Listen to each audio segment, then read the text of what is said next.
പുതിയ വീഡിയോ എന്ന് പറയുന്നത് കുറച്ച് പൊടിക്കൈകൾ പറഞ്ഞുതരാൻ ആർക്കാന്നല്ലേ കോഡിങ് പഠിക്കാൻ താല്പര്യമുള്ളവർക്ക് ചെറിയ ടിപ്സ് പറഞ്ഞു തരാൻ വേണ്ടിയിട്ടാണ് ഞാൻ വന്നിരിക്കുന്നത്. അത് നിങ്ങളുടെ സ്കില്ലിനെ കുറച്ച് ഇമ്പ്രൂവ് ചെയ്യും. Tip number 1, write to perfection. നമ്മളിപ്പോൾ ഒരു ഫ്രഷറായിട്ട് നമ്മൾ കോഡിങ് സ്റ്റാർട്ട് ചെയ്യാന്ന് വിചാരിക്കും. അപ്പോൾ ആ സ്റ്റാർട്ട് ചെയ്യുന്ന സമയത്ത് ചിലപ്പോൾ ഒരു വെൽ ഡെവലപ്ഡ് ആയിട്ടുള്ള ഒരു ഡെവലപ്പറിനെ പോലെയോ ഒക്കെ നമുക്ക് റൈറ്റ് ചെയ്യാൻ പറ്റണം എന്നില്ല ഒരു കോഡ്, അല്ലെ? നമ്മൾ എത്രത്തോളം എഴുതി അത് പ്രാക്ടീസ് ചെയ്യുന്നോ അത്രത്തോളം നമ്മുടെ കോഡ് പെർഫെക്റ്റ് ആയിക്കൊണ്ടിരിക്കും. Practice more will make a perfect output. രണ്ടാമത്തെ ടിപ്പ് എന്ന് പറയുന്നത് എൻഹാൻസ് യുവർ ലേണിംഗ് സ്ട്രാറ്റജി. നമുക്കറിയാം ചിലരെന്ന് പറയുന്നത് പെട്ടെന്ന് പഠിച്ചെടുക്കാൻ കഴിവുള്ളവരായിരിക്കും, അല്ലെ? ലോജിക് എന്ന് പറഞ്ഞൊരു സംഭവത്തെ ചുറ്റിപ്പറ്റിയാണ് നമ്മൾ കോഡിംഗ് ഒക്കെ ചെയ്യുന്നത്. അപ്പോൾ ആ കാര്യങ്ങളൊക്കെ ചിലർക്ക് പെട്ടെന്ന് പഠിക്കാൻ വേണ്ടിയിട്ട് പറ്റും. പക്ഷെ ചിലർക്ക് അതിൽ ഒരുപാട് വർക്ക് ചെയ്യേണ്ടതായിട്ടുണ്ട്. അപ്പോൾ അവർ എന്താ ചെയ്യേണ്ടതെന്ന് വെച്ചാൽ ലോജിക്കലായിട്ടുള്ള മാത്തമാറ്റിക്സ് റിലേറ്റഡ് ആയിട്ടുള്ള പസിൽസ് ചെയ്ത് നോക്കുക, അങ്ങനെയുള്ള അൽഗോരിതമിക് ആയിട്ടുള്ള കാര്യങ്ങൾ ചെയ്ത് നോക്കുക, ഇന്നോവേറ്റീവ് ആയിട്ടുള്ള ആപ്സും കാര്യങ്ങളൊക്കെ ഡെവലപ്പ് ചെയ്യാൻ ശ്രമിക്കുക. അപ്പോൾ ഇങ്ങനെയുള്ള കാര്യങ്ങളൊക്കെ നിങ്ങൾ അതിലൊന്ന് വർക്ക് ചെയ്യുകയാണെന്നുണ്ടെങ്കിൽ നിങ്ങൾക്ക് നിങ്ങളുടെ ഒരു ലേണിംഗ് സ്ട്രാറ്റജി, പലർക്കും പല രീതിയിലുള്ള സ്ട്രാറ്റജിയാണ്. കൂടുതൽ ഓൺലൈൻ പസിൽസ് അല്ലെങ്കിൽ നമുക്ക് മാത്തമാറ്റിക്കലായിട്ട് ലോജിക്കലായിട്ട് കണക്ട് ചെയ്യുന്ന തരത്തിലുള്ള പ്രോഗ്രാംസ് ചെയ്ത് നോക്കുക. മൂന്നാമത്തെ ടിപ്പ് എന്ന് പറയുന്നത് study the code of other developers. Already കുറച്ച് കോഡും കാര്യങ്ങളും ഒക്കെ നമുക്ക് ഓപ്പൺ സോഴ്സ് ആയിട്ട് അല്ലെങ്കിൽ ഫ്രീ ആയിട്ട് ഗിറ്റ് ഹബ്ബ് പോലുള്ള സോഫ്റ്റ്വെയർ ആപ്ലിക്കേഷനിൽ നിന്ന് നമുക്ക് അവൈലബിൾ ആണ്, അല്ലേ? ഇപ്പോൾ നമ്മൾ യൂട്യൂബിലൊക്കെ നമ്മൾ കോഡിങ് പഠിക്കാൻ എടുക്കുന്ന സമയത്ത് അവരവരുടെ കോഡ് കാണിച്ചു തരുന്ന കോഡ് ചിലപ്പോൾ ഡിസ്ക്രിപ്ഷനിൽ അവർ ഗിറ്റ് ഹബിൻ്റെ ലിങ്ക് കൊടുത്തിട്ടുണ്ടാവും. അപ്പോൾ അതിലൊക്കെ കയറി നിങ്ങളൊന്ന് അവർ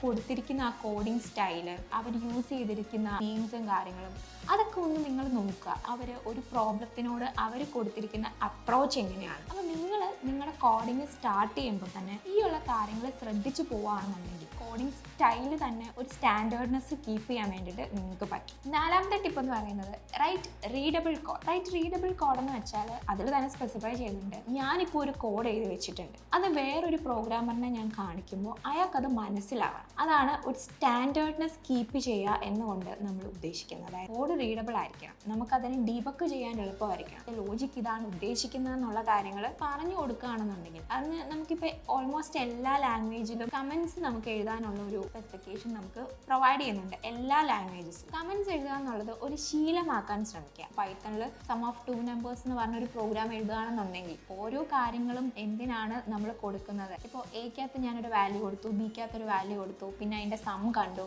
അപ്പോൾ അവിടെയൊക്കെ നമ്മൾ സം കാണുന്നു എന്നൊക്കെ നമ്മൾ കമൻസിൽ എഴുതി കൊടുക്കുകയെന്നുണ്ടെങ്കിൽ അത് വേറൊരാൾ വായിക്കുമ്പോൾ ഓക്കെ ഇതൊക്കെ ഇന്ന കാര്യങ്ങൾക്ക് വേണ്ടിയിട്ടാണ് യൂസ് ചെയ്യുന്നതെന്നുള്ളത് അയാൾക്ക് കാണുമ്പോൾ ഒരു ഐഡിയ കിട്ടി. ഇതിപ്പോൾ ഞാൻ ചെറിയൊരു സാമ്പിൾ പറഞ്ഞു എന്നേ ഉള്ളൂ. അപ്പോൾ നിങ്ങൾ ചെറിയ പ്രോഗ്രാംസ് തൊട്ടേ കമൻസ് റൈറ്റ് ചെയ്യുന്ന ആ ഒരു സ്കില്ല് കൂട്ടി കൊണ്ടുവരാമെന്നുണ്ടെങ്കിൽ നിങ്ങൾക്ക് വലിയ വലിയ പ്രോഗ്രാംസ് എഴുതുമ്പോഴും ആ ഒരു പാറ്റേൺ നിങ്ങൾക്ക് സ്റ്റാൻഡേർഡ്നെസ് നിങ്ങളുടെ കോഡിങ്ങിൽ നിങ്ങൾക്ക് കൊണ്ടുവരാൻ സാധിക്കും. ഇനി അഞ്ചാമത്തെ ടിപ്പ് എന്ന് പറയുന്നത് complete open source projects and coding challenge. നമുക്ക് ഒരുപാട് കോഡിംഗ് ചലഞ്ചസ് അവൈലബിൾ ആണ്. നമ്മുടെ വെബ്സൈറ്റുകളിൽ കയറിയാൽ ഹാക്കർത്ത്, കോഡ് ഷെഫ്, ടോപ്പ് കോഡർ ഇങ്ങനെ പറയുന്ന ഒരുപാട് ടൈപ്പ് ഓഫ് കോഡിംഗ് ചലഞ്ചസ് നമുക്ക് ഇന്നത്തെ കാലത്ത് അവൈലബിൾ ആണ്. അപ്പോൾ അതിലൊക്കെ കയറി നിങ്ങളെ തന്നെ ചലഞ്ച് ചെയ്യുന്ന രീതിയിൽ നിങ്ങളൊന്ന് ചെയ്ത് നോക്കാം.